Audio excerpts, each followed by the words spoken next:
Hi, I'm Chantel Cohen, and today we're going to talk about holiday gathering in the age of COVID. I know this has been tough for a lot of you guys, and so by following this guide, one, you're going to reduce your anxiety, set expectations, and possibly reduce arguments with family members.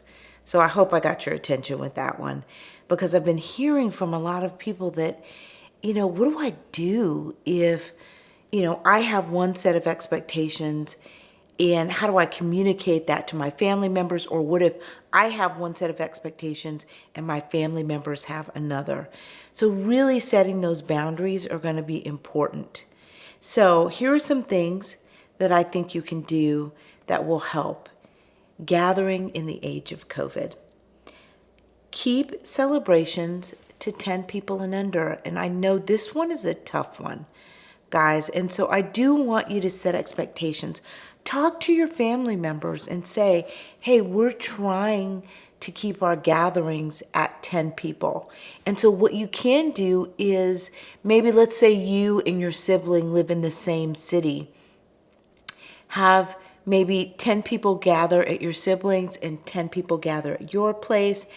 And then what you can do is use a Zoom call or so forth to kind of, bridge the gap, so to speak, so that people can talk and say, happy holidays, especially if you're opening Christmas gifts and things like that, or celebrating Thanksgiving, just wanting to have, that interaction. Use technology. It's a great way to bridge the gap. The other is you want to make sure that everyone knows whose house they're gathering at. And so you may have some infighting with relatives. So I would suggest drawing straws, having numbers, some way of keeping it fair so that you don't wind up having like your favorite folks at your house and some other people feel left out and so forth. It just reduces arguments, guys. The other thing is set the criteria for attending, if you know what I mean by that. Are you going to require people to have rapid COVID tests? They're not 100% accurate, but they're still going to give you some comfort knowing that it does give some false negatives, but again, you're going to get 75% there. If people haven't been exposed to COVID right away, you could get some accuracy. You may even require, if you're going to have lots of elderly people, then I would suggest that people quarantine as much as possible. If they're working from home, quarantine, so that when you see that aunt or uncle who's 70, 80, that you don't have to have that on your conscience that you possibly gave them something. So it's just a good, responsible way of really minimizing the risk to the people that you love. Another thing is the kids. What are you going to do about the kids? So for those of you at Thanksgiving time, it's a little tougher because most kids get, I think, roughly around a week. And so you have to make a calculated decision. Getting those kids a rapid COVID test, how much can you quarantine them? It may mean that you have to make some decisions that there may be a younger Thanksgiving crowd and maybe the older Thanksgiving crowd that can actually shelter in and quarantine, that they gather at another house. These are going to be so important. Discuss them ahead of time. Whoever is the matriarch, the patriarch within your family, talk with them, set expectations, and then disseminate that information to the rest of the family. Let them know what you're doing, how you're doing it, what the expectations are, and handle any grumblings ahead of time. You will get one or two people who are going to say, hey, I'm not doing that. That will be their choice. And that's the hardest thing to live with, guys, is some people are going to choose to not abide by the rules that you've set, and that's okay.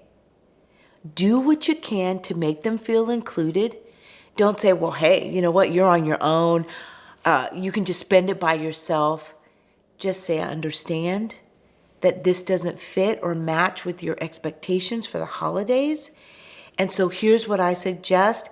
If you want, the other alternative is we can set up a Zoom and you can prepare a meal at your home, and we'd be happy to have fellowship with you, gather with you, but virtually.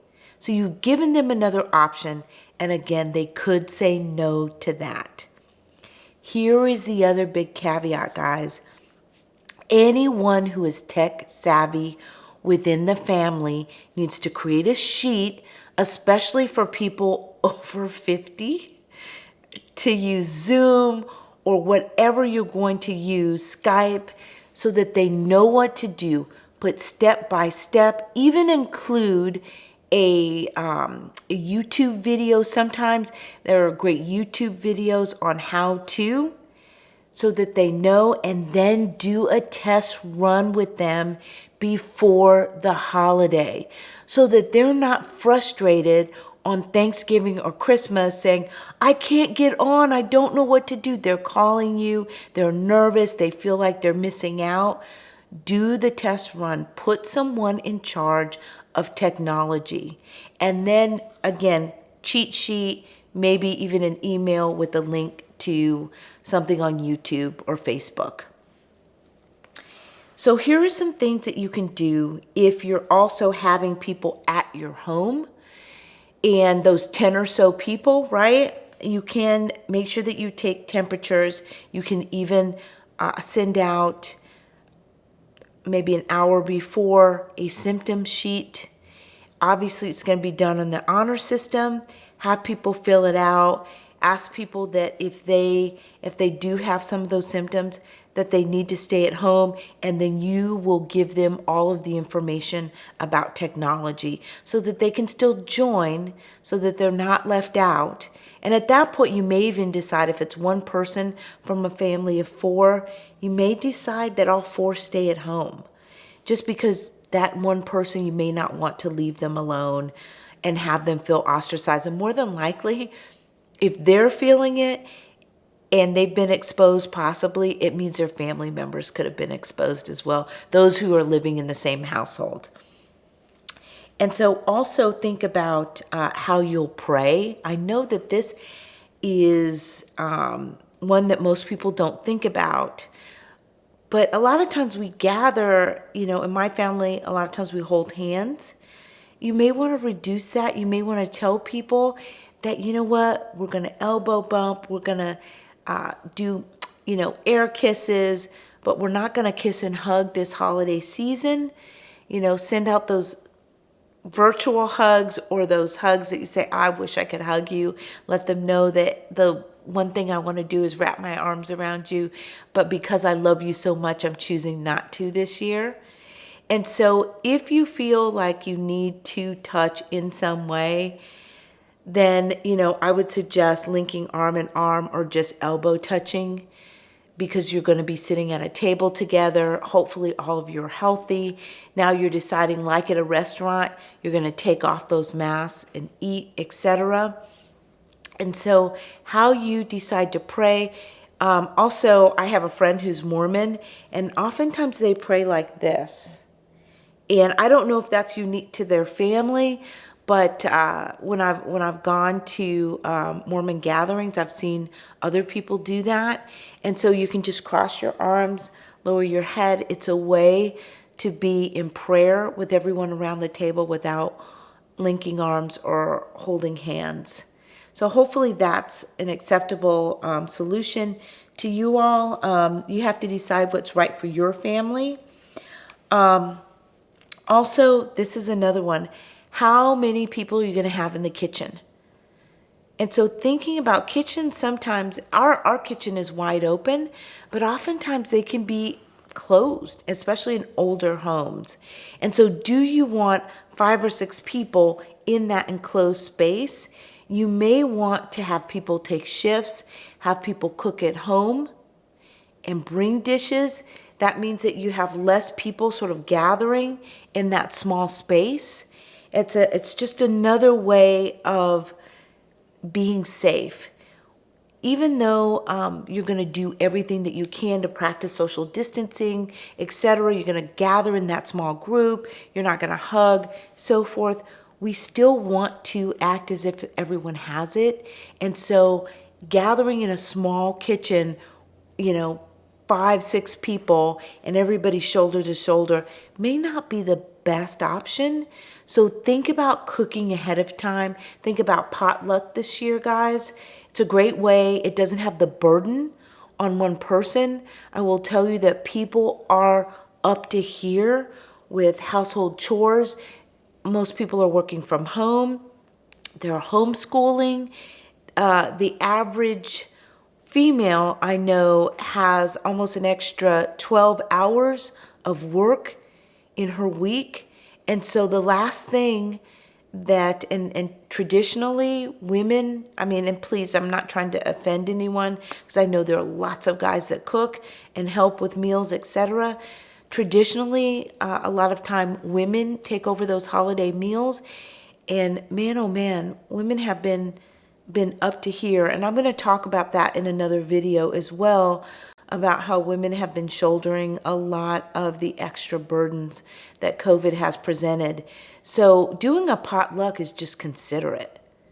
It really is. Even if Aunt Mabel has done it all these years, give Aunt Mabel a break and everybody be in charge of a dish. And so who's making what, etc. And lastly, what do you do if someone's not following the rules and they're in your home? That's a really tough one. Guys, I would not confront that person in front of everyone else. I would really take them aside and say, especially the person whose home it is should be in charge of that, and take that person aside and ask them to follow the protocols that you all have set aside, and give them the option to leave if they'd like, but only if that feels like you can't come to a resolution. The other thing, masks and so forth, social distancing has been politicized. So I would really refrain during the holidays from talking about politics. Make it a politics-free zone. Just decide that, it's just about safety and health and not about politics. I'm wishing you a happy and healthy holiday season. Guys, there's so much that we have to be grateful for. And so, lastly, just spend your time in gratitude. I'm Chantel Cohen, and I help you become one again. Happy holidays, guys. See you in the new year.